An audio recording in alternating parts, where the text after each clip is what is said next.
Assalamu alaikum students, Bismillahirrahmanirrahim. How are you all? Today we are going to study a very important topic, that is noun case. Noun का तो हम सबको पता है, noun के kinds भी हमने बहुत डिटेल में पढ़ लिए हैं हर तरह की कि नाउन किसे कहते हैं। अब नाउन का आज हमने केस स्टडी करना है। अब नाउन के केस जो है ना वो डिफरेंट जो है टाइप्स के होते हैं और इनके नाम जो है ना वो देखने से थोड़ा सा ऐसे लगता है कि अब कोई बहुत ही मुश्किल टॉपिक है। जैसे कि नाम है ना nominative case, accusative case, dative case, generative case. लेकिन जब आप इनको पढ़ेंगे ना तो आपको ये बहुत ईजी लगेगा और आप ये फील करेंगे कि ये चीज़ें तो आपको पहले से ही आती थी, सिर्फ थोड़ा सा समझने की ज़रूरत है। तो बाकी नाउन केस का मतलब क्या होता है कि यानी नाउन जो है ना वो फ़िक्रे में किस जगह पे है। नाउन अगर यानी फ़िक्रे के स्टार्ट में हो तो वो सब्जेक्टिव केस कहलाता है, अगर एंड पे हो तो ऑब्जेक्टिव केस कहलाता है। और बाकी इसकी सारी डिटेल्स मैं जो है ना आज आपको पढ़ाती हूँ। तो नाउन केस से स्टार्ट करते हैं।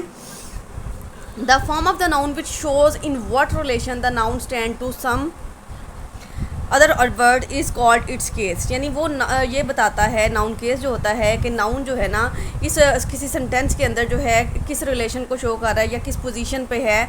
तो ये जो है हमें केस के थ्रू पता चलता है। Nouns in English have the following cases.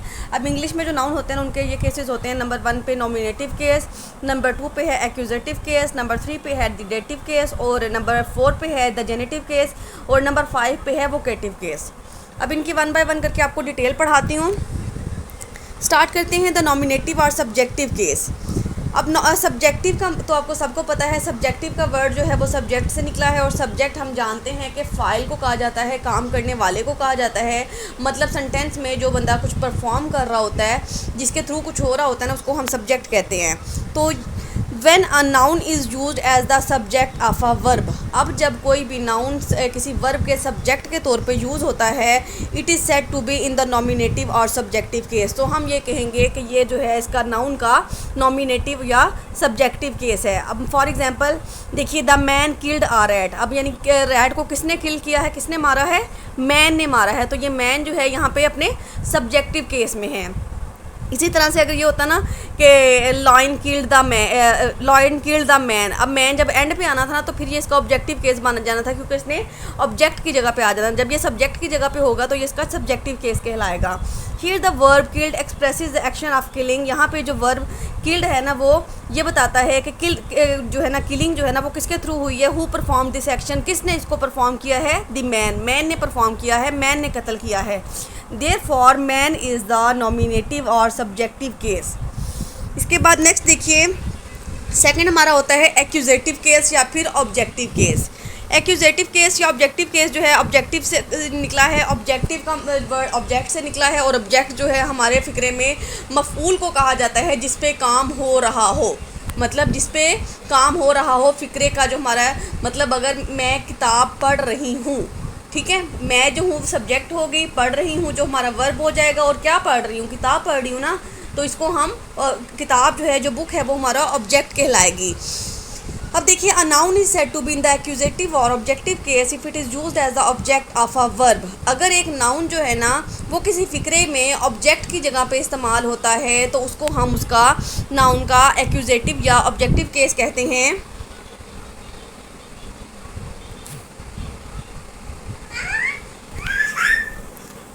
इसके बाद है, इसकी एग्जांपल देखिएगा, the accusative denotes the direct object towards which the action of the verb और the force of the preposition is directed. मतलब यानी जो ऑब्जेक्ट होता है ना, ये तो हमें ये बताता है कि जो काम है ना वो किस पे हो रहा है, किसके थ्रू हो रहा है, किस पे जो है जो वर्क है वो एक्शन जो है वो लिया जा रहा है। और या फिर प्रेपोजिशन अगर उस फिक्रे में यूज़ हुई है तो उस प्रेपोजिशन की जो डायरेक्शन है वो किस तरफ की है, किस हवाले से बात की जा रही है। For example, the man killed a rat. अब वही एग्जाम्पल कि मैन ने जो है ना एक चूहे को मारा है। Question, what is the object towards which the action of the verb is here directed. किसको मारा गया है, चूहे को मारा गया है ना। और रैट जो है यहाँ पे जो है यहाँ पे एक्यूजेटिव केस है, मतलब इसका ऑब्जेक्टिव केस है, क्योंकि ये फिक्रे के एंड पे आ रहा है, ऑब्जेक्ट की जगह पे आ रहा है। तो रैट जो नाउन है ना यहाँ पे अपने ऑब्जेक्टिव केस में है। नोट देखिए, the case of a noun is accusative if it comes after a preposition. अब यानी जब भी कोई नाउन जो है ना वो प्रेपोजिशन के बाद आता है ना तो वो भी उसका एक्यूजेटिव के केस उसको कहा जाता है। For example the bird is in the cage. अब इनके बाद क्या आया, द केज आया ना कि परिंदा जो है ना पिंजरे में है, तो इसलिए हम इसको भी इसका एक्यूजेटिव केस कहेंगे। The noun cage is in the accusative case because the preposition in controls it, क्योंकि प्रेपोजिशन इन जो है ना वो हमें बता रही है कि परिंदा किसके अंदर है। Sometimes the verb takes two objects after it. बाज़ औक़ात फ़िक्रे में ये भी हो जाता है कि दो जो है ना ऑब्जेक्ट आ जाते हैं। One is usually a thing and the other may be a person और एनिमल के, यानी उसमें क्या होता है कि एक जो ऑब्जेक्ट है ना वो आपका जो है कोई चीज़ होती है और दूसरा जो ऑब्जेक्ट है वो या कोई शख्स हो सकता है या फिर कोई जानवर हो सकता है। The thing named is called direct object. अब उस फिक्रे में अगर दो ऑब्जेक्ट होंगे उसमें जो चीज़ होगी ना उसको आप अपना डायरेक्ट ऑब्जेक्ट कहेंगे, और अगर किसी शख्स का या फिर किसी जानवर का नाम आ जाता है तो उसको आप इनडायरेक्ट ऑब्जेक्ट कहेंगे। He gave her a gift. अब एग्जाम्पल देखिए, he gave her a gift. अब यहाँ पे जो है ना आपके पास इसमें दो ऑब्जेक्ट हैं, एक हर भी जो है ना वो भी ऑब्जेक्ट है और जो गिफ्ट है ना वो भी ऑब्जेक्ट है। या फिर he gave a gift to her, अब उसने उसे गिफ्ट दिया। तो अब ये देखें, अब ये जो आपका इसमें क्या है, जो गिफ्ट है ना, गिफ्ट ऑब्जेक्ट का नाम है, थिंग का नाम है, तो ये हमारा डायरेक्ट ऑब्जेक्ट होगा, और हर जो है वो पर्सन के लिए यूज़ हो रहा है तो ये आपका इनडायरेक्ट ऑब्जेक्ट होगा। Indirect object comes before the direct object in a sentence if it is placed after the direct object it takes the preposition to or for before it. अब एक बात आपने, ये बहुत इंपॉर्टेंट है, इसको ध्यान से समझ लो और याद रखना है कि इनडायरेक्ट ऑब्जेक्ट जो होती हैं ना वो आम तौर पे फ़िक्रे में सेंटेंस में डायरेक्ट ऑब्जेक्ट के बाद आती हैं, डायरेक्ट ऑब्जेक्ट के बाद आती हैं। लेकिन अगर ऐसा हो, it is placed after the direct object, लेकिन अगर ऐसा हो जाए कि ये जो है ना डायरेक्ट ऑब्जेक्ट के बाद आ जाए तो इसके साथ आपको प्रेपोजिशन लगाना पड़ती है। देखिए, क्योंकि गिफ्ट जो है हमारा डायरेक्ट ऑब्जेक्ट है ना। सेकंड वाली एग्जांपल देखिएगा, ही गेव अ गिफ्ट, ठीक है, उसने गिफ्ट जो है वो डायरेक्ट ऑब्जेक्ट है और हर जो है हमारा इनडायरेक्ट ऑब्जेक्ट है, तो इसलिए हमने प्रेपोजिशन लगाई है टू की, ठीक है। तो इसलिए हमने जो है इसको प्रेपोजिशन के थ्रू जो है ना एक्सप्लेन किया है। और ये आपने याद रखनी है, जब डायरेक्ट ऑब्जेक्ट आपका फिक्रे में पहले आता है, इनडायरेक्ट बाद में आता है, तो उसकी प्रेपोजिशन लगती है। अब थर्ड देखिएगा, थर्ड है द डेटिव केस। अब ये जो हमने ऊपर वाले में पढ़ा है ना इनडायरेक्ट ऑब्जेक्ट वाला था, indirect object is also said to be the dative case. मतलब यानी फिक्रे में जो इन डायरेक्ट ऑब्जेक्ट्स होती हैं ना, वो चाहे एनिमल हो चाहे कोई पर्सन हो, तो उनको डेटिव केस भी कहा जाता है।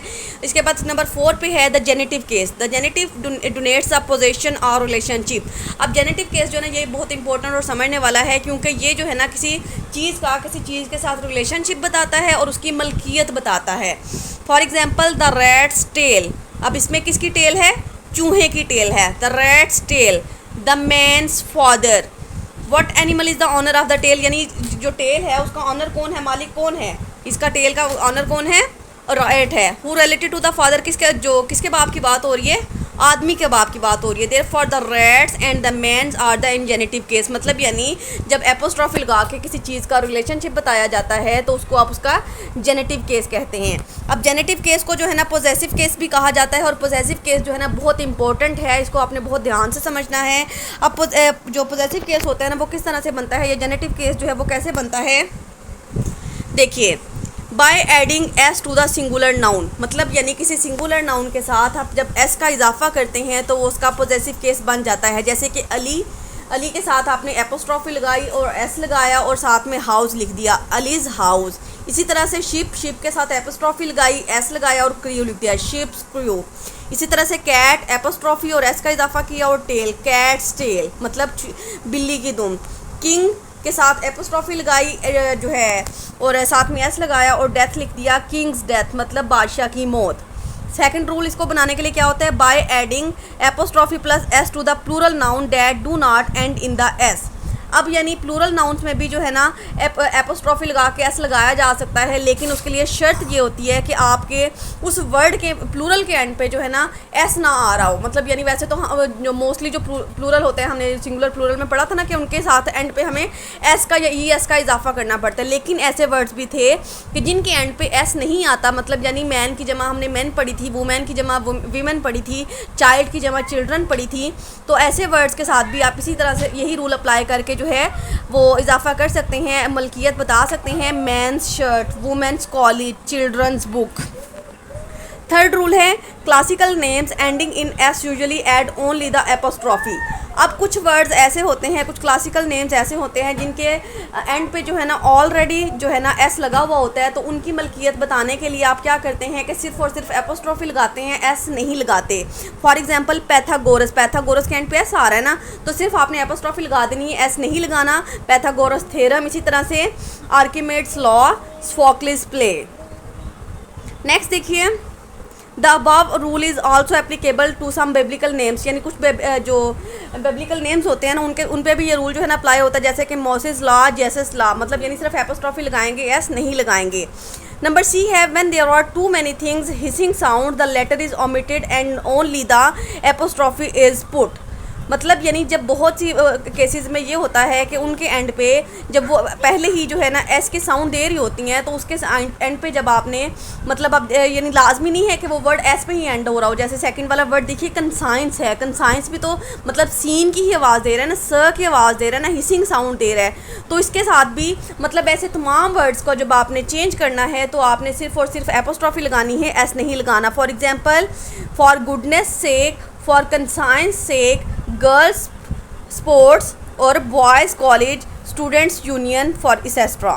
नंबर 4 रूल है in English names and surnames add S as in. For example, यानी इंग्लिश में जो है ना कुछ नेम और कुछ सर नेम ऐसे होते हैं कि जिनके साथ जो है ना आप एपोस्ट्रॉफी लगा के एस का इजाफा करते हैं, जैसा कि Burns poem, Saint James street. Next rule है when a book is written by two person, the apostrophe plus s is added to the name of the last person। अब ये देखें, अब हम जो बुक स्टडी करें ना उसी की बात आ गई है कि यानी एक ऐसी किताब जिसको दो बंदों ने मिल के लिखा हो, तो उसको आप क्या करेंगे, उसकी मलकियत कैसे बताएंगे। तो जो एंड वाला वर्ड होगा ना, मतलब सेकंड वाला जो होगा ना, उसके साथ आपने एपोस्ट्रॉफी लगा के एस लगाना है, फर्स्ट वाले के साथ नहीं लगाना। जो हम बुक स्टडी कर रहे हैं, रन एंड मार्टिन स्टडी कर रहे हैं ना, तो आपने रन के साथ जो है वो एपोस्ट्रॉफी प्लस एस नहीं लगाना, लेकिन मार्टिन के साथ लगाना है, Wren and Martin high school English grammar and composition. Next है but Milton's and Wordsworth works, separate works of Milton and Wordsworth. मतलब यानी जब आप इस तरह से पढ़ेंगे ना कि मिल्टन के और वर्ड्सवर्थ के वर्क, तो इसका मतलब ये होगा कि मिल्टन के जो है ना अपने कारनामे और वर्ड्सवर्थ के अपने कारनामे। लेकिन जब दो बंदों ने मिलकर ही काम किया होगा तो फिर सेकंड वाले के साथ आप एपोस्ट्रॉफी लगाएंगे, फर्स्ट वाले के साथ नहीं लगाएंगे। नेक्स्ट देखिए, when two nouns are closely connected the possessive is put to the latter. अब यानी जब दो नाम जो हैं बहुत ही क्लोजली कनेक्टेड होते हैं, बहुत ही जो है ना आपस में जो है ना उनको उन दोनों की जो है ना मलकियत को बताया जा रहा होता है, तो तब भी हम क्या करते हैं कि एंड वाले वर्ड के साथ जो है एपोस्ट्रॉफी लगाते हैं। मतलब यानी अली एंड वलीज़ प्रॉपर्टीज़, मतलब हमने ऐसे नहीं कहेंगे कि अलीज़ एंड वलीज़ प्रॉपर्टीज़। सेकंड वाला नेम हमारा वली है ना, तो वली के साथ एपोस्ट्रॉफी प्लस एस लगाएंगे, फर्स्ट वाले के साथ नहीं लगाएंगे। इसी तरह से आसिम एंड आमिर शॉप, मतलब हम ये भी तो कह सकते थे ना आसिम्स एंड आमिर शॉप, तो ये आपका गलत हो जाएगा। लेकिन आपने क्या करना है कि सिर्फ सेकंड वाले नेम के साथ एपोस्ट्रॉफी प्लस एस लगाना है, आसिम एंड आमिर शॉप। इसके बाद देखिए use of the genitive case. अब जेनेटिव केस का इस्तेमाल कैसे किया जाता है, नंबर 1 पे देखिए, the genitive case is mainly used with the names of living things. आमतौर पे जो जेनेटिव केस है ना वो जानदार चीज़ों के साथ जो है ना इस्तेमाल होता है, the rat's tail, the horse back, the man's head, the boy's book. The possessive is used when the names are personified. और इसके अलावा पोजेसिव का इस्तेमाल जो है ना तब किया जाता है जब ये इसको किसी भी चीज़ को पर्सोनीफाई किया जा रहा होता है, किसी चीज़ की जो है ना खूबी को बताया जा रहा होता है। तो winter's tale, nature's law, Pakistan hero, fortune's favourite, at death's door, at duty's call, autumn's return. Number 2 पे है it is used with the nouns indicating time, space, fate और इन इडियम्स। इसके अलावा एपोस्ट्रॉफी का इस्तेमाल या तो किसी जो है ना नाउन में होता है जो कि टाइम बता रहे हों, स्पेस बता रहे हों, वज़न बता रहे हों, या फिर इडियम्स में जो है ना इसको इस्तेमाल किया जाता है। जैसे कि for example a day's march, a week's holiday, in a year's time, a stone's throw, a foot's length, a pound's weight, a good day's work, today's paper, tomorrow's meeting, a 3 hours walk, a hair's breath, for conscience sake, for mercy's sake, for pity's sake, the lion's share. Next हमारा rule है the suffix is at times added to a larger number groups of words. अब मतलब यानी आपके पास word है उसमें different nouns हैं, तो आपको जो है ये कैसे पता चलेगा कि आपने कौन से वाले नाउन के साथ जो है ना आपने इसको जो है ना एपोस्ट्रॉफी जो है मलकियत को बताना है, रिलेशनशिप को बताना है। तो आपका जो रूट वर्ड होगा ना, जैसे ये फर्स्ट एग्जांपल है ना, the prince of Wales arrival. अब ना हम प्रिंस के साथ लगाएंगे ना अराइवल के साथ एस लगाएंगे, बल्कि हम वेल्स के साथ जो है ना एस लगाएंगे। इसी तरह से जो रूट वर्ड है हमारा नेक्स्ट एग्जांपल में president of Pakistan foreign tour, तो इसमें आप पाकिस्तान के साथ लगाएंगे। नेक्स्ट में इन अ फोर्टनाइट और 2 months टाइम, यानी 15 दिन पहले का या 2 महीने पहले का वक्त। इसी तरह से नेक्स्ट हमारा रूल है in a compound noun the genitive possessive ending in the last part. अब कंपाउंड नाउन में क्या होता है कि यानी जो ऐसे फ़िक्रे जो कि जेनेटिव होते हैं या पोसेसिव होते हैं, उनका जो लास्ट पार्ट होता है ना उसमें आप जो है उसको पोजेशन को जो है ना बताते हैं। मतलब जैसे एग्जांपल है ना the editor in chiefs comments, तो आपका जो लास्ट वाला जो वर्ड है ना इस रिलेशनशिप का, द एडिटर इन चीफ का, इसके साथ आप एपोस्ट्रोफी लगाएंगे। इसी तरह से mother in law, my father in law's का, तो आपने ना फादर के साथ लगाना है ना माई के साथ ऐसे लगाना है, बल्कि लॉज के साथ लगाना है, क्योंकि जहाँ पे हमारा फादर इन लॉ वर्ड ख़त्म हो रहा है ना वहाँ पे हम जो है एपोस्ट्रोफी लगा के ऐसे लगाएंगे, my father in law's car. Number 5 हमारा रूल है when the noun denotes anything without life. जब भी कोई नाउन जो है बगैर ज़िंदगी के मतलब बेजान चीज़ की बात हो रही होती है, possession is almost always expressed by the preposition of. तो हम क्या करते हैं, हम प्रेपोजिशन को ऑफ के ज़रिए बताते हैं। जैसे कि हम ये कहेंगे the roof of the house, मतलब यानी मोस्टली लोग, अब ये बात आपने याद रखनी है कि जब भी आप इंग्लिश लिख रहे हो अगर तो जानदार चीज़ की बात होगी तो एपोस्ट्रॉफी लगा के एस लगाएंगे, लेकिन अगर वो बेजान चीज़ होगी तो उसको आपने एपोस्ट्रॉफी का एस नहीं लगाना, बल्कि कहना है the roof of the house हम कहेंगे। अगर आप लिखते हैं ना द हाउस रूफ तो ये आपका गलत कंसिडर होगा। इसी तरह से the moisture of the rain आप लिखेंगे, ये नहीं लिखेंगे द रेन्स मॉइस्चर।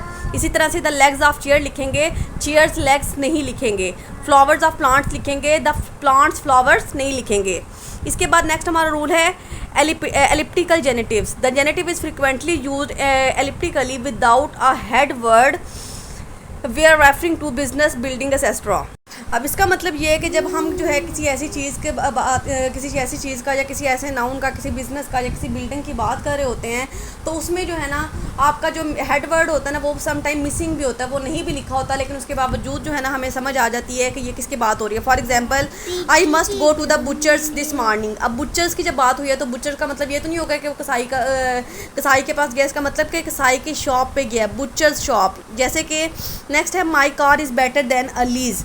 अब यानी मेरी कार जो है वो अली से बेहतर तो नहीं हो सकती, अली की कार से बेहतर हो सकती है ना। तो इसका मतलब यहाँ पे हम ये अपने माइंड में कंसीडर करते हैं कि आपके जो अगर यानी इस तरह से कोई वर्ड हेड वर्ड उसका मिसिंग होना तो उसका हमें सेंस समझ आ जाती है कि मतलब यानी जब ये कहा गया ना my car is better than Ali's car, तो इसका मतलब ये है कि अली की कार से मेरी कार जो है वो बेहतर है। इसी तरह से his horse is faster than Ahmad.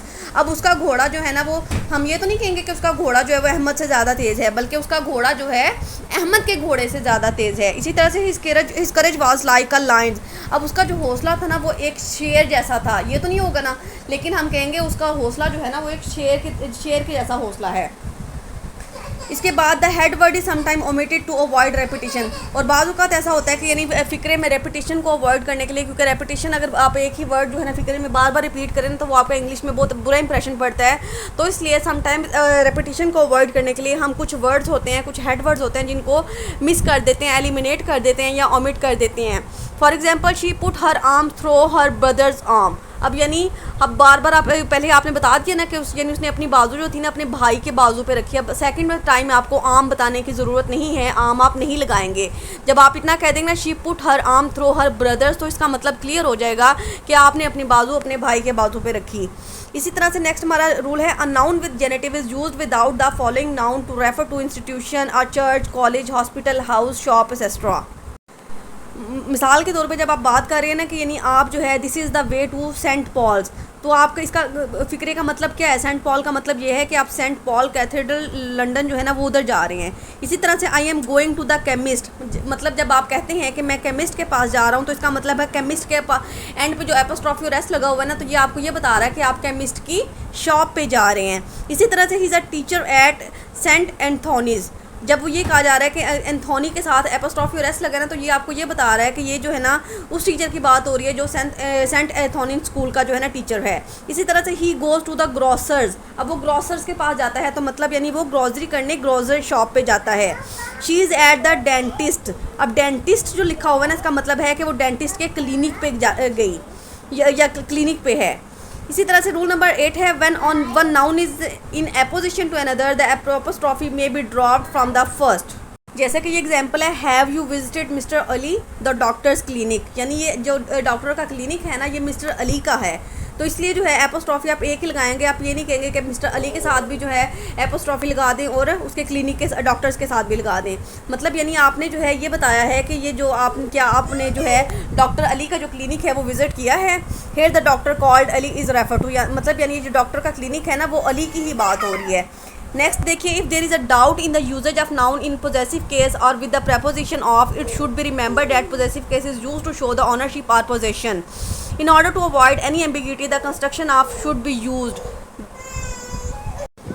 अब सम टाइम जो है ना फ़िक्रे में ये कन्फ्यूजन क्रिएट हो जाता है कि ऑफ का जो वर्ड है ना वो मलकियत के लिए भी इस्तेमाल होता है और ऑफ जो है ना एक प्रेपोजिशन भी है। तो ये कन्फ्यूजन कैसे दूर होगा कि जब आप किसी चीज़ की मलकियत की बात कर रहे होंगे ना तो तब तो वो ऑफ जो है ना वो का, की, के का मीनिंग देता है, लेकिन जब वो एज अ प्रेपोजिशन यूज़ होता है ना तो उसका फ़िक्रे में जो है ना डिफरेंट ही यूज़ होता है वो अकॉर्डिंग टू। जब हम प्रेपोजिशन के यूजेस पढ़ेंगे ना तो फिर उसमें आपको जो है ना ज़्यादा अच्छे से समझ आ जाएगी। The victory of the opponents को हम ऐसे लिख सकते हैं ना, the opponent's victory is better construction than, तो मतलब यानी हम इस तरह से लिखेंगे द अपोनेंट्स विक्ट्री। मतलब यानी आपने बस ये देखना है कि यानी ऑफ जो है ना वो का, की, के मायने में भी इस्तेमाल होता है और ऑफ जो है एक एज अ प्रेपोजिशन भी इस्तेमाल होता है। Be careful, sometime the construction of has a different meaning from the possessive case with S. लेकिन बाज़ औक़ात ऐसा होता है कि यानी ऑफ का जो वर्ड है ना ये पोजेसिव केस के साथ जो है ना जब एपोस्ट्रॉफी के साथ एस लगा होता है तो मुख्तलिफ मायने देता है। For example the chairman reception in the Lahore, इसका क्या मतलब है कि यानी it means the reception head by the chairman, तो इसका ये मतलब है कि यानी उस रिसेप्शन की बात हो रही है जो कि लाहौर में चेयरमैन ने किया है। मतलब ये इसमें हम इसका मतलब हम ये नहीं लेंगे कि लाहौर में चेयरमैन का रिसेप्शन, इसका मतलब ये होगा कि लाहौर में जो वो हुआ है रिसेप्शन हुआ है ना वो चेयरमैन के थ्रू मुनक्किद हुआ है।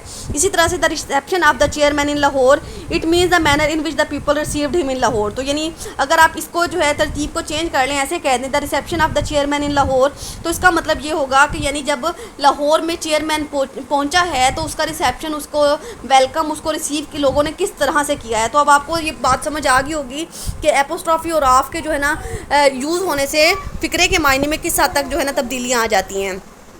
नेक्स्ट देखिए, the genitive is the only case indicated by a change in the form of the noun. मतलब यानी एक वाहिद एक ऐसा केस है जिसमें जो है ना उसकी नाउन की फॉर्म में जो है ना तब्दीली जो है ना वो की जा सकती है। The nominative and executive case and dative case of nouns are not indicated by a change of form but must be understood by their position in the sentence. मतलब इनको हम जो है वो फ़िक्रे की जब पोजीशन को देखते हैं, फ़िक्रे को जब पढ़ते हैं ना तो तब हमें पता चलता है कि कौन सा नाउन जो है ना वो किस जगह पे है, वो उसकी पोजेशन को रिप्रेजेंट कर रहा है, सब्जेक्टिव केस को रिप्रेजेंट कर रहा है या फिर ऑब्जेक्टिव केस को रिप्रेजेंट कर रहा है। इसी तरह से नेक्स्ट हमारा है 5 नंबर पे the vocative case. The vocative case indicates the person addressed. अब वोकेटिव केस का मतलब ये होता है कि वो पर्सन फ़िक्रे में जिसको आप मुखातिब कर रहे होते हैं, जिसको जो है मुखातिब करके आप बात कर रहे होते हैं। For example Ahmad come here. अब ये देखें कुछ लोग क्या करेंगे कि अहमद फ़िक्रे के स्टार्ट में आ गए ना, वो कहेंगे ये तो इसका सब्जेक्टिव केस है क्योंकि यहाँ पे जो ना इस फ़िक्रे के स्टार्ट में, लेकिन ऐसा नहीं है। यहाँ पे ये अहमद जो है कॉमा लगा के लिखा गया, ये सब्जेक्टिव केस नहीं बल्कि इसका वोकेटिव केस है क्योंकि अहमद को बुलाया जा रहा है, अहमद को मुखातिब किया जा रहा है। फॉर एग्जाम्पल नेक्स्ट है Mariam please give me my pen. तो यहाँ पे भी मरियम जो है वो सब्जेक्टिव केस नहीं है, नॉमिनेटिव केस नहीं है, बल्कि वोकेटिव केस है क्योंकि मरियम को मुखातिब करके कहा जा रहा है कि मुझे मेरा पेन दे दो। इसके बाद नाउन्स इन एपोजिशन देखिए, sometimes a noun comes after another noun to explain it. बाज़ औक़ात ऐसा होता है कि एक नाउन को एक्सप्लेन करने के लिए उसके साथ जो है ना दूसरा नाउन भी आ जाता है। The noun which comes after is said to be in apposition the noun which comes before it. मतलब वो नाउन जो बाद में आता है ना, the noun which comes after, वो नाउन जो बाद में आता है ना तो उसको हम कहेंगे कि ये फर्स्ट वाले नाउन की एपोजिशन में है जो कि पहले आया है।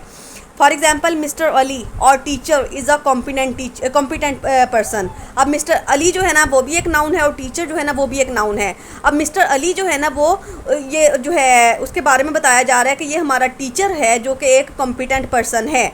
इसी तरह से the noun teacher is in apposition of the noun Ali, तो हम ये कहेंगे कि जो सेकंड वाला आफ्टर वाला वर्ड है वो फर्स्ट वाले वर्ड की अली की जो है ना एपोजिशन में है, और and to the noun Ali is in the nominative case, और अली जो है ना यहाँ पे इसका नॉमिनेटिव केस है, और ये जो वर्ड टीचर है ना ये इसकी एपोजिशन में आ रहा है, मतलब यानी अली के बारे में, अली की डिटेल्स जो है ना वो हमें बता रहा है। ये थे हमारे केसेस। बाकी इसकी जो एक्सरसाइज आपने सॉल्व करनी है ना वो मैं आपको शेयर करूँगी ग्रुप में, और आपने उसको मस्त सॉल्व करना है, और ये बहुत इंपॉर्टेंट टॉपिक, अच्छे से आपने प्रैक्टिस इसकी करनी है, इसको समझना है, तो आपकी इंग्लिश में जो है ना ये बहुत ही जो है ना इंग्लिश फाउंडेशन में एक बहुत वाइटल रोल प्ले करेगा। टेक केयर, अल्लाह हाफिज़, remember me in your prayers.